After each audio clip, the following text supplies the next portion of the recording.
সাবেক প্রধানমন্ত্রী ও BNP chairperson Begum Khaleda Zia স্মরণে বাংলাদেশ টেলিভিশন চট্টগ্রাম কেন্দ্রে খোলা হয়েছে একটি শোক বই। জাতীয়তাবাদী সামাজিক সংস্থা জাসাস চট্টগ্রাম মহানগর শাখার উদ্যোগে সকালে শোক বইয়ে স্বাক্ষর কর্মসূচি শুরু হয়। এ সময় জাসাস নেতৃবৃন্দ ও বিটিভির কর্মকর্তা কর্মচারীগণ উপস্থিত ছিলেন। বিস্তারিত আতিকুর রহমানের রিপোর্টে।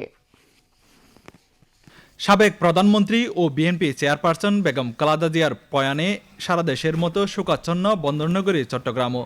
তার স্মৃতির প্রতি শ্রদ্ধা জানাতে বিটিভি চট্টগ্রাম কেন্দ্রে আনুষ্ঠানিকভাবে শোক বই উন্মোচন করা হয়েছে। আজ সকালে বিটিভি চট্টগ্রাম কেন্দ্রের প্রশাসনিক ভবনের সামনে এই শোক বইয়ের উদ্বোধন করা হয়। কেন্দ্রের ঊর্ধ্বতন কর্মকর্তারা প্রথম স্বাক্ষর প্রদানের মাধ্যমে এই কার্যক্রমের সূচনা করেন। শোক বই উন্মোচনকালে উপস্থিত বক্তারা বেগম খালেদা জিয়ার রাজনৈতিক জীবন এবং দেশের উন্নয়নে তার অবদানের কথা স্মরণ করেন। শূন্যতা শুধু সংস্কৃতি জগতে না, সারা বাংলাদেশেই শূন্যতা বিরাজ করছে। সেটা তার আমাদের দেশনেত্রীর জানাজায় আমরা প্রমাণ পেয়েছি যে এত বড় জানাজা কারো কোনো মহিলার পৃথিবীতে হয়েছে কিনা এটা আমি জানি না। একজন মানুষ মরে গিয়েও অনেক দিন, অনেক বছর, শয়ে শয়ে বছর বেঁচে থাকতে পারে মানুষের মনে তার কর্মকাণ্ড দিয়ে। 17 বছর এই যে উনি দেশের বাইরে যায়নি, ওনাকে কিন্তু বারবার কিন্তু কারাবদ্ধ রেখেছিল, কিন্তু তারপরে যাই হোক আজকে আমরা দেশ স্বাধীন।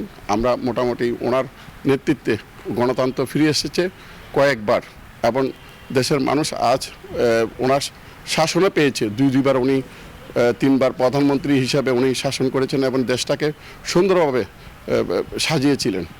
দেশনেত্রী বেগম খালেদা জিয়া আমাদের শিল্প সংস্কৃতি সেবীদেরকে বেশি পছন্দ করতেন। উনি প্রায় ঈদের সময় সংস্কৃতি সেবীদেরকে নিয়ে বসতেন এবং ওনাদের সুখ দুঃখের আলাপ করতেন।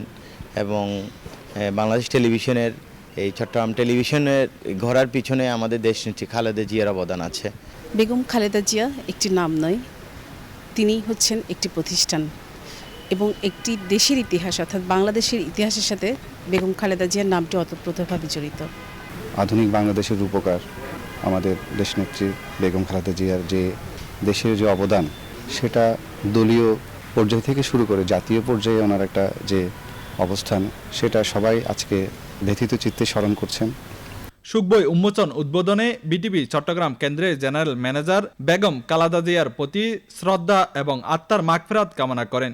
বাংলাদেশের সাবেক 3বারের প্রধানমন্ত্রী, বাংলাদেশের রূপকার, এই আধুনিক বাংলাদেশ বিনির্মাণে যার অবদানের কথা অনস্বীকার্য।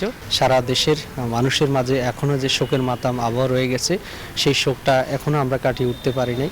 সেই শোকের যে আমাদের মাঝে যেই অজানা অব্যক্ত কথাগুলো মনের মাঝে, হৃদয়ের মাঝে লুকিয়ে আছে, সেগুলো একটু করে হলেও আমরা আজকে লেখার সুযোগ পেয়েছি। শোক বইটি আগামী 2 দিন শিল্পী এবং কর্মকর্তা কর্মচারীদের শ্রদ্ধা নিবেদনের জন্য উন্মুক্ত থাকবে, যা শেষে যথাযথ প্রক্রিয়ায় কেন্দ্রীয় আর্কাইভে সংরক্ষিত হবে।